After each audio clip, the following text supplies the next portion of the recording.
yourself part of the family.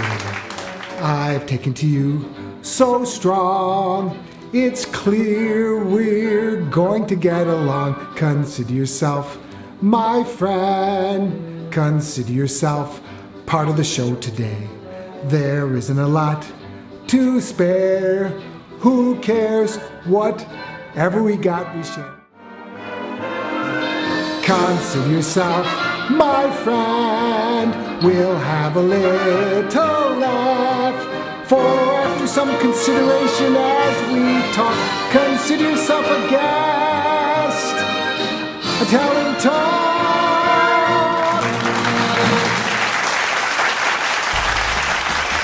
Welcome to Ken's Corner. Today we have Dave Shelton. He's a quadruple threat. He's a musician, he's a writer, he's a cartoonist, and he's a comedian.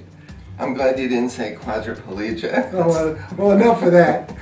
But yeah, we're glad to have you here. So, what was the first movie or book that you saw or read that influenced you to say, this is what I want to do? Well, I have this joke that I think when I was born, the first thing I saw instead of my parents or the doctor was like the Flintstones, because I think they had a monitor up there. But ever since I could remember, all I wanted to do was get into writing and be a cartoonist and work in the industry. I think when I turned 5 is when it really started to happen for me. But that's incredible.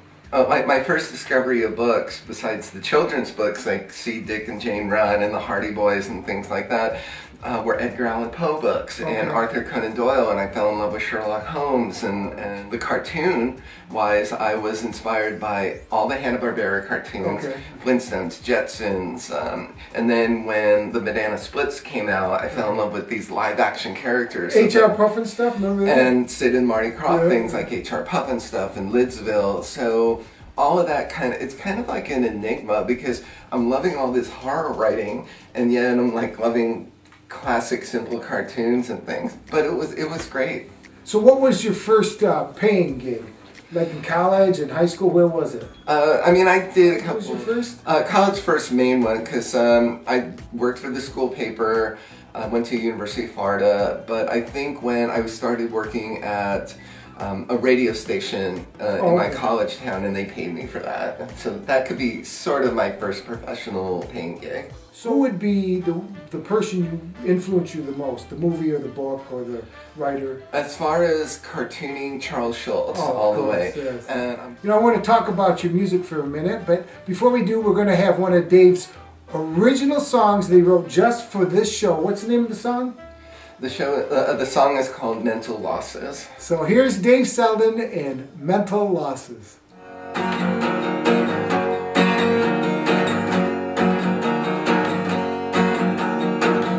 Never seen such a messed up sight, like modern volcanoes erupted in the night, and sanitizer festered sore. I've lived enough to ask what for, and waiting for a word from you. Solution is what to do.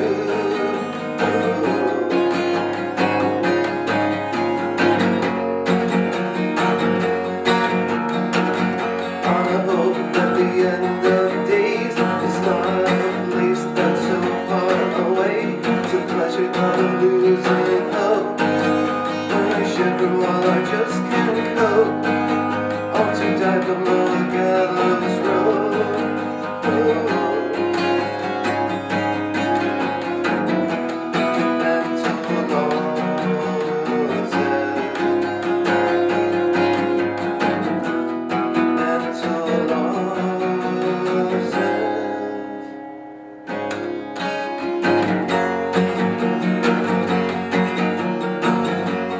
Souls slightly rot away, and the sun burns into solar decay. I'm starting to come alive.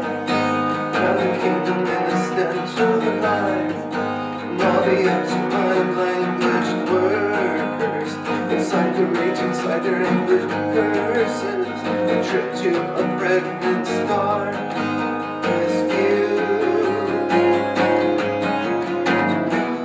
Mental losses.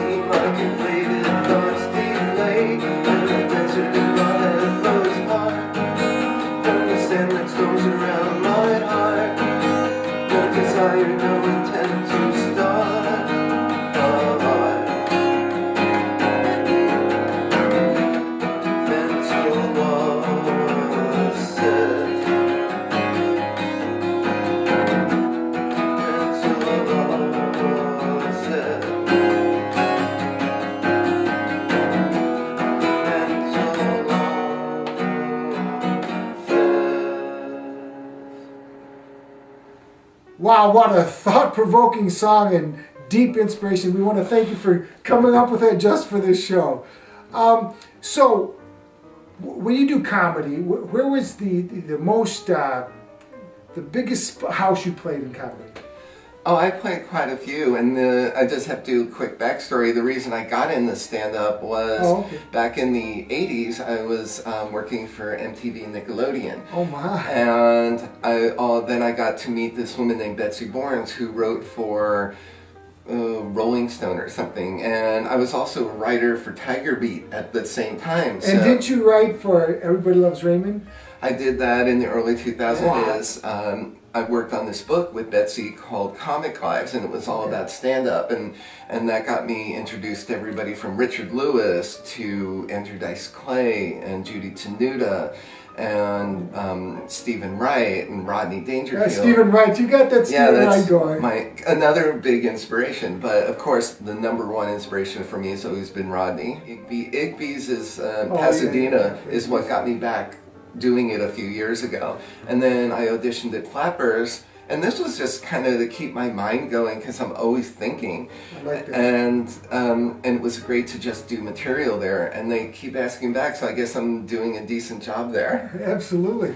Yeah, he is a funny guy. Even in person, he's even more fun. Now, when we first met, it was through who? Through a friend named Brandy, a really wonderful woman, and I've known Brandy probably 20 years. And then when I was looking for someone to edit a documentary on a very tenuous subject, which was about... Yeah, that's where I think we first met was at... Yeah, it was at her dinner in Malibu. And Brandy said, I got this friend, he's a writer, musician, comic, all this stuff, and she goes, he's a little bit quirky, and I thought, all great creative people are quirky. Like Albuquerque. Yeah.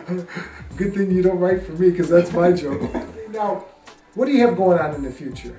Well, I've got a book, speaking of comedy, a collection of all my work when I was at National Lampoon called Brain Explosion. And then I found out that Barnes & Noble put the book up from Amazon and from my publisher, and I had no idea that was going to happen. Oh, what a pleasant surprise, all that it was extra a money great rolling surprise. in. And then I have a documentary that's hitting video on demand that I'm in on classic rock. It's called What is Classic Rock? And a children's book. And a children's book. I'm working with an artist now from Macedonia.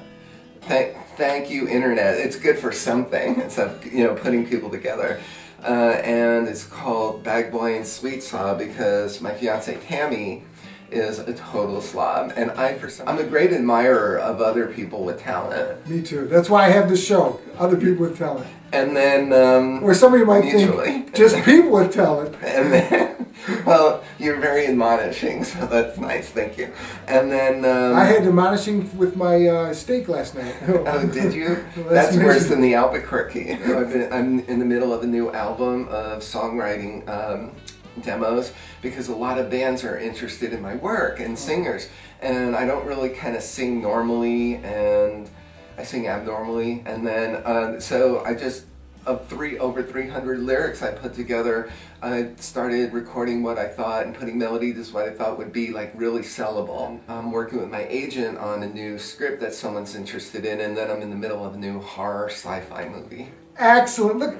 Look at all this talent in one person. We want to. You can see Dave Shelton is incredibly talented. We want to thank you for joining us on Ken's Corner. See you next time.